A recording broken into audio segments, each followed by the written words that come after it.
शादी के मंडप से दो चौंकाने वाले मामले सामने आए। एक मध्य प्रदेश का मामला है तो वहीं दूसरा बिहार से आया है।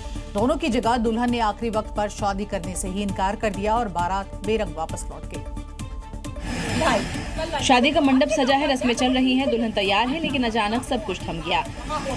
पहला मामला मध्य प्रदेश के शहडोल का है, जहां वरमाला के दौरान दुल्हन ने शादी से इनकार कर दिया। दुल्हन ने दूल्हा बदलने का आरोप लगाया। इतना कहकर दुल्हन स्टेज से उतर गई और पुलिस बुला ली। समझाने पर भी दुल्हन नहीं मानी और बारात बिना दुल्हन वापस लौट गई। कुछ ऐसा ही मामला बिहार के मुजफ्फरपुर से भी सामने आया है, जहां जयमाला और दावत के बाद सिंदूरदान से पहले शादी रोक दी गई। यहाँ भी दूल्हा बदलने का आरोप लगा है और बारात को खाली हाथ लौटना पड़ा। वैसे शादी सिर्फ रस्म नहीं, विश्वास का रिश्ता है और जब भरोसा टूटता है तो मंडप ऐसे ही सूना रह जाता है। इसलिए हमारी सलाह है कि सच बताएं ताकि रिश्ते न टूटे। उत्तर प्रदेश के महाराजगंज से एक चौंकाने वाला मामला सामने आया है, जहां पर शादी के नाम पर ठगी करने वाली लुटेरी दुल्हन का गिरोह एक सामने आया है, जिसका पुलिस ने बड़ा पर्दाफाश किया है। गैंग से जुड़ी 3 लुटेरी दुल्हनों को पुलिस ने इस पूरे मामले में गिरफ्तार भी कर लिया है। देखिए, पुलिस की गिरफ्त में अंजलिका, सुमित्रा और काजल, ये वही लड़कियां हैं जो शादी का सपना दिखाकर ठगी का जाल बुनती थी। पुलिस ने गैंग से जुड़े इन 4 महिलाओं को गिरफ्तार किया है। तेरी दुल्हन गैंग का पर्दाफाश हुआ है। इस गैंग में 4 महिलाएं शामिल थी। उन चारों की गिरफ्तारी सुनिश्चित की गई। ये गिरोह शादीशुदा महिला को कुंवारी बताकर फर्जी नाम से शादी तय करता था और फिर नकदी जेवर लेकर फरार हो जाता था। हाल ही में एटा के एक युवक से लगभग 1 लाख रुपए और जेवर ठग लिए थे और बाद में शादी तोड़ दी थी। इस गिरोह का एक सदस्य अभी भी फरार है और पुलिस फरार आरोपी की तलाश में है। साथ ही गिरोह के बाकी कनेक्शन खंगाल रही है और पुलिस ने संदिग्ध लोगों से सतर्क रहने की सलाह भी दी है। शुरुआत होते ही देश के कई राज्यों में मौसम ने कहर बरपाया हुआ है।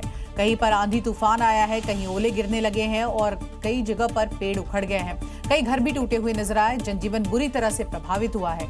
कहीं कहीं तो ये मौसम मौत की वजह भी बनता हुआ नजर आया है। मई महीने की शुरुआत होते ही मौसम ने अपना मिजाज बदल लिया है। कई राज्यों में आंधी तूफान के साथ बारिश और ओले देखने को मिले। पश्चिम बंगाल से लेकर यूपी उत्तराखंड तक आंधी तूफान और बारिश ने खूब तबाही मचाई। पश्चिम बंगाल के उत्तर 24 परगना में काल बैशाखी ने भारी तबाही मचाई। बड़े बड़े पेड़ उखड़कर घरों पर गिरते हुए नजर आए। कई कच्चे घर तबाह हो गए। वहीं उत्तर प्रदेश के फर्रुखाबाद में तेज आंधी तूफान से सड़कें जाम हो गई। रेलवे ट्रैक पर पेड़ गिरने से ट्रेन सेवाएं ठप पड़ गई।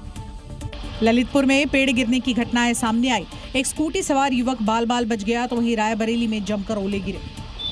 उधर उत्तरकाशी में ओले गिरने से किसानों की फसल बर्बाद हो चुकी है। राजस्थान के टोंक में पेड़ गिरने से बुजुर्ग की मौत हो गई। कुल मिलाकर बदलता हुआ मौसम अब बड़ी चुनौती बनते जा रहा है।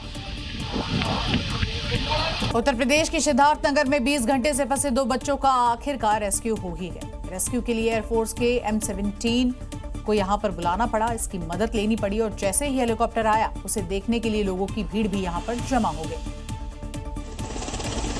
दरअसल रील बनाने के लिए 5 बच्चे पानी की टंकी पर चढ़ गए थे, लेकिन अचानक टंकी की सीढ़ी टूटने से 3 बच्चे नीचे गिर गए, जिसमें एक की मौत हो गई तो 2 घायल हो गए, जबकि 2 बच्चे फंस गए थे। जिसके बाद आज सुबह करीब 5 बजे सेना का हेलीकॉप्टर सिद्धार्थनगर पहुंचा। सैकड़ों फीट ऊंचाई पर फंसे बच्चों के रेस्क्यू के लिए ऑपरेशन शुरू किया गया। देखिए कैसे रस्सी के सहारे बच्चों को एक एक कर रेस्क्यू किया गया।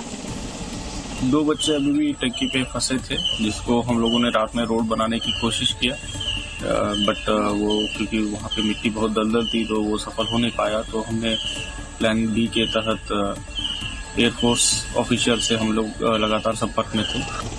बच्चों का रेस्क्यू कर गोरखपुर में हेलीकॉप्टर की लैंडिंग की गई, जहां से बच्चे वापस सिद्धार्थनगर लौटे। बच्चों के सफल रेस्क्यू पर परिजनों ने भी राहत की सांस ली।